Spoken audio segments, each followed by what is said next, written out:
Saudara Bupati Pati Sudewo kembali absen dalam rapat paripurna yang digelar di DPRD Kabupaten Pati pada Rabu siang. Rapat paripurna membahas rancangan pembangunan jangka menengah daerah Pati bersama Bupati. Absennya Bupati menurut PLT Sekda Pati dikarenakan menghadiri acara Asosiasi Pemerintah Kabupaten seluruh Indonesia.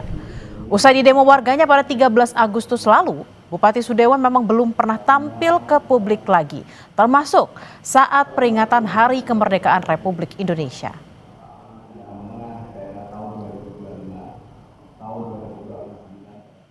Saudara, hak angket terkait nasib Bupati Pati tengah digelar untuk menentukan nasib Bupati Sudewo. Warga Pati pun merespon hak angket dengan beragam tanggapan terkait posisi Sudewo, apakah mundur atau lanjut. Udah nggak layak, karena itu kalau buat kebijakan itu kayaknya nggak sesuai prosedur kalau menurut saya. Saya kira sudah sangat tidak layak. Saya harap Bupati Pati bersikap teduh, mengayomi dan tidak angkuh, arogan dan pelin-pelan sikapnya dalam membuat kebijakan. Saya rasa kok nggak layak, Mas, karena gonjang-ganjing yang terjadi di Pati ini bersumber dari kebijakan dan omongan beliau. Harapan saya Pati bisa dipimpin oleh seorang pemimpin yang bijaksana, mengayomi, dan tidak arogan.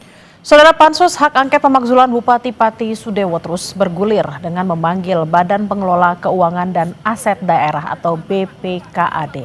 Apa yang hendak didalami Pansus hari ini?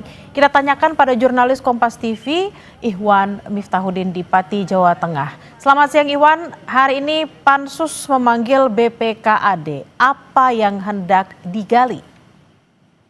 Ya, selamat siang Bella dan saudara.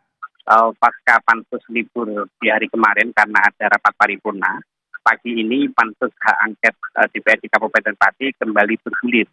Dan untuk agenda pemeriksaan pagi hari ini masih meneruskan dari pembahasan sebelumnya, yaitu mendalami tentang asal-usul kebijakan kenaikan pajak mencapai 250%. Nah, untuk tahap pertama yang dipanggil dalam hal ini adalah dari Badan Pengelola Keuangan dan Aset Daerah, yang sebetulnya kemarin juga pernah dipanggil, namun ternyata di BPKAD ini kepalanya itu berganti. Jadi ini yang dipanggil untuk pertama kali adalah ex-kepala BPKAD yang lama, yang dianggap mengetahui asal-usul dari kebijakan tentang kenaikan pajak 250%. Tentunya keterangan ini nanti juga akan di cross-check juga kepada kepala yang baru, yang sebelumnya juga tidak dimintai keterangan, jelas. Karena ini dianggap penting mengingat asal-usul kebijakan ini sebenarnya sesuai undang-undang atau tidak, seperti itu. Maka dari itu dari Pansus memutuskan mau mendalami dulu terkait tentang asal-usul kenaikan pajak ini. Selain itu Bella, beberapa waktu lalu juga dipanggil camat dan kepala desa.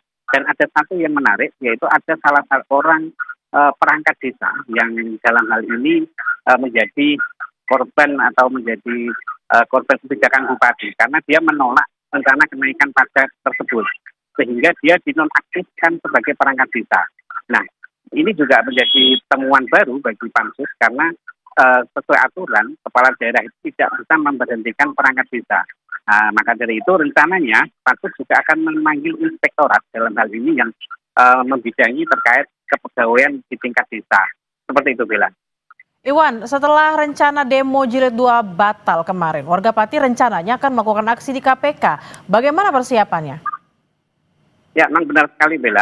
Saat ini dinamika yang berkembang di Kabupaten Pati untuk mengawal Pansus Hak Angket ini dari masyarakat Pati Bersatu itu mendirikan posko donasi yang nantinya hasil donasi ini rencananya akan digunakan untuk mengawal kasus Bupati Sudewo di KPK yang diduga terlibat dalam kasus korupsi di DPKA atau Ditjen Perkereta Apian Dinas Perhubungan. Yang sebelumnya dari KPK juga sudah merilis akan memanggil Bupati Sudewo. Nah, tentunya warga Pati berharap dengan adanya aksi ke KPK ini, proses hukum yang sedang dijalankan oleh KPK ini bisa berjalan atau berjalan dengan baik. Artinya bahwa pemanggilan ini bisa segera dilakukan. Dan nantinya hasilnya seperti apa, masyarakat akan menanti. Apakah bupati-bupati ini memang terlibat atau tidak. Sehingga mereka memang rencananya di tanggal 2 dan 3 September yang akan datang, ini akan melakukan aksi unjuk rasa di depan kantor KPK. Bella. Iwan, ini kalau kita lihat Bupati absen, kemarin absen lagi rapat paripurna, 17-an juga tidak ada. Apakah diketahui informasinya saat ini ada di mana? Ya, Bella, benar sekali. Pasca di demo pada tanggal 13 Agustus kemarin, ini Bupati tidak muncul di publik, khususnya di Pati. Namun kemarin waktu rapat paripurna kami sempat mengkonfirmasi keberadaan Bupati kepada PLT Sekda yang hadir saat paripurna. Menurut Sekda, PLT Sekda, ini Bupati sedang berada di Jakarta, yaitu mengikuti kegiatan APKASI. Karena beliau sebagai wakil ketua APKASI dan sedang ada acara di Jakarta bersama Ketua Komisi 2 DPR RI. Jadi keberadaan Bupati ini dikonfirmasi oleh Sekda berada di Jakarta. Nah, apakah sampai hari ini juga masih di Jakarta, ini juga belum terkonfirmasi lagi. Namun kami di Pati belum melihat ada Bupati, keberadaan Bupati sejauh ini apakah sudah berada di Pati atau belum. Bella. Baik, kita akan nantikan bersama juga terkait dengan tanggal 2-3 September itu ada aksi yang akan dilakukan masyarakat Pati di KPK dan juga mungkin dalam waktu dekat Bupati Sudewo akan muncul untuk menjelaskan semuanya. Terima kasih atas laporan Anda, Iwan Miftahudin langsung dari Pati. Selamat bertugas kembali.